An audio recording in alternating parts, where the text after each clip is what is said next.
Melee commentary is one of the most frequent topics for critique and analysis within the Melee scene, and this goes for spectators watching the sets, viewers, and players alike. Sometimes it feels as if there is more critique and analysis on Melee commentary than there is in the actual games being commentated. I remember coming across a Twitter post regarding an obvious joke, slightly hyperbolic but funny nonetheless, about the typical Melee lineup graphic.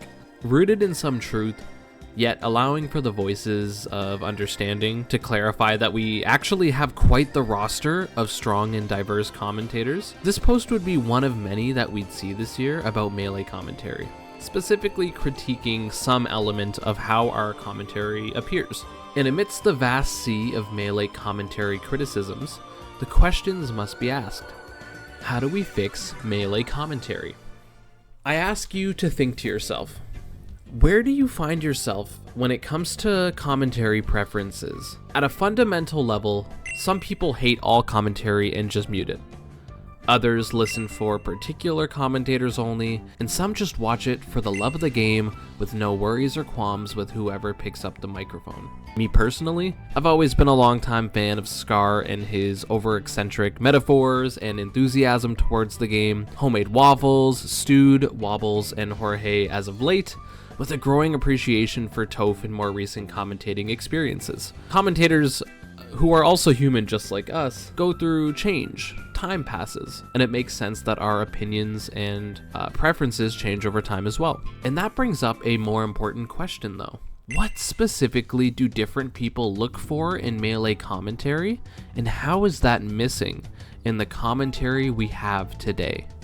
This is a Twitter post that is evaluating Melee commentary, at least in North America, as being in a crisis. The descriptors we read, such as mundane, loud, and awful, forced, and just generally below par, not only for this particular tourney in question, Supernova, but also as a trend for at least the last 3 years. And for longer than 3 years, Melee commentary has typically been broken down into 3 different groups: analysis, hype, and humor. So who was commentating at this tournament when this heavy critique was levied?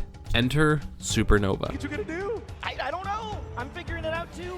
Although the lineup for Supernova featured a ton of community-loved heavy hitters, like the return of Chillin' Dude, NJ's Finest, Homemade Waffles, and the most stylish man in Melee, Vish, a lot of heat would find its way onto 2 popular and fast-rising commentators in the Melee scene, Turned Down for Walt and Jorge.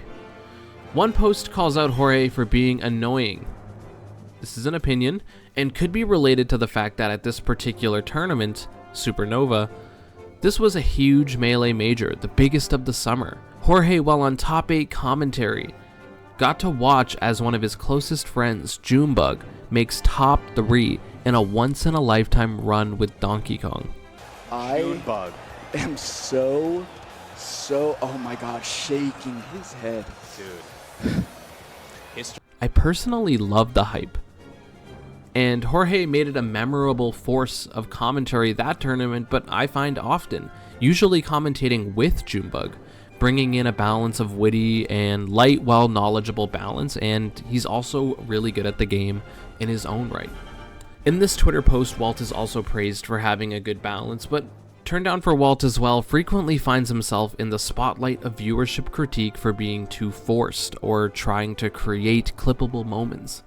No doubt, with spectators trying to mobilize Walt's career as a creator and having a large smashed YouTube channel as reasoning for why he responds the way he does during commentary.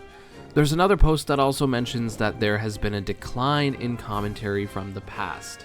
A question that begins to form is, what are the factual basis in these critiques? What is changing from the past? Are we becoming too esports, too grassroots, too professional or unprofessional, too unserious or distracted from the play at hand?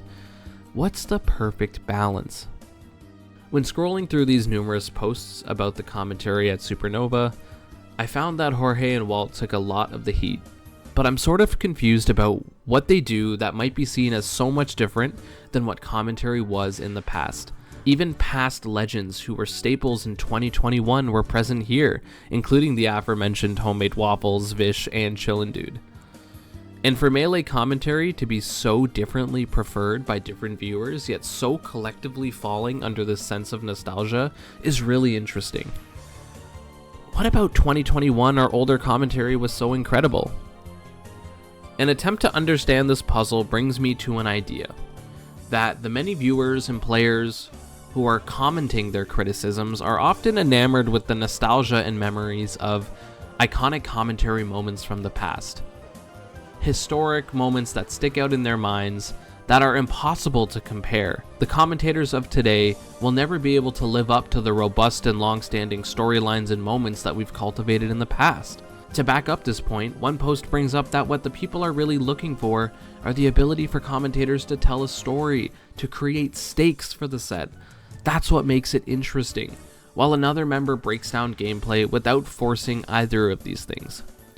The key term here is forcing. How do you make it natural to tell a story, to create the stakes, to break down the play, but not force it? Scar and Toph are unsurprisingly mentioned, two legends of Melee commentary, and I know that this is probably who you were thinking of when I mentioned this point, alongside maybe Homemade Waffles and Phil, as our kind of gold standard. And given that we think of the golden area, we think about duos as opposed to singular commentators. What if the missing balance and piece to Melee commentary is a lack of static and chemistry-heavy duos? The TO Mini Knuckles agrees with this point, suggesting even further that commentary cannot hit that gold standard without a big homie chemistry brought to the microphone. So, what is stopping homie duos from taking up the mantle on the mic? Well, I think that part of this is a systemic issue.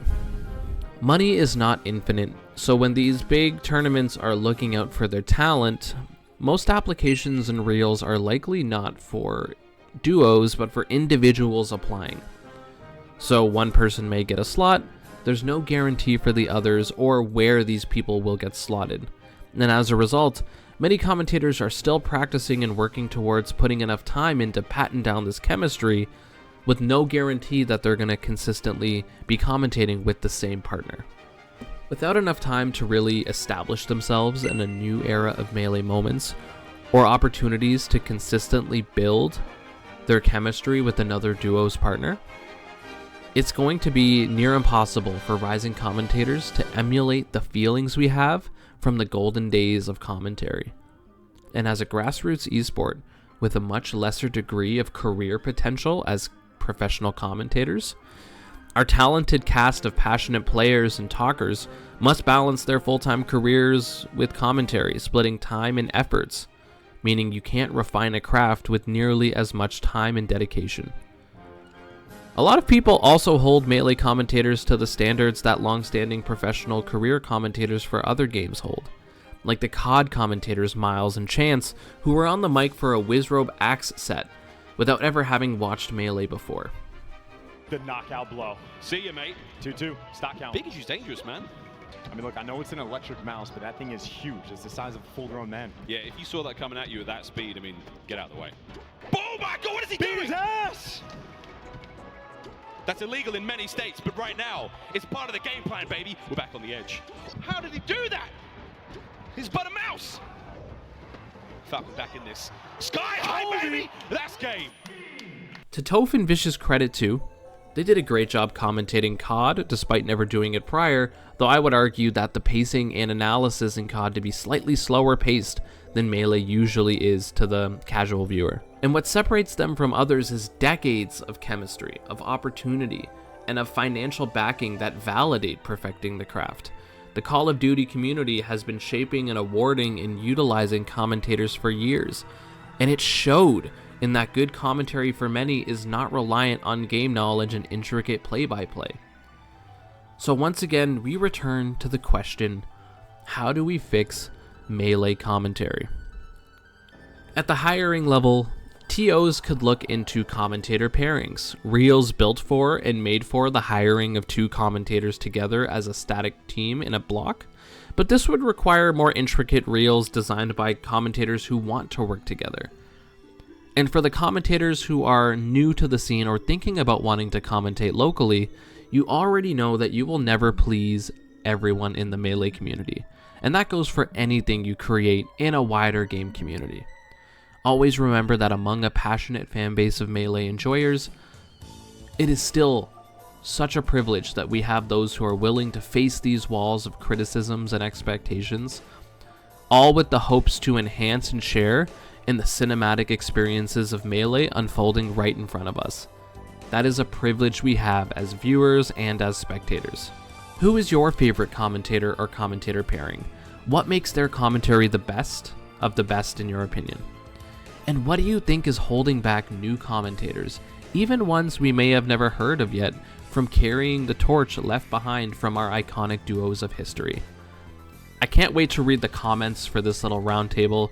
This is just something that's been on my mind because I've been seeing posts about it on Twitter for months, well, years, but especially this summer. Take care, everybody. I can't wait to hear what you think, and I'll talk to you soon.